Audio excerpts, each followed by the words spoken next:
Poštovani gledalci, večera se nalazimo u restoranu Beograd koji se nalazi u 4. bicirku. Večera sa mnom naš gost Dragan Lazić. On će nam reći nešto o humanitarnoj akciji koja će se odigrati sada u sredu 17. maja. Dobro večer.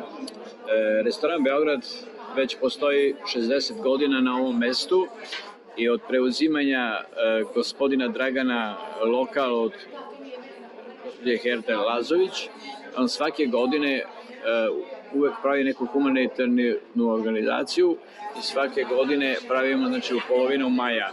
I uvek pravimo prikupljanje novca za neku humanitarnu akciju, a ovoga puta humanitarnu akciju pravimo za našu decu u Beogradu, za koje smatramo da je najpotrebnija.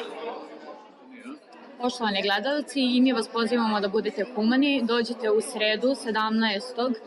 maja da se družite sa nama i da prikupimo novac za našu dečju bolnicu u Beogradu. Hvala.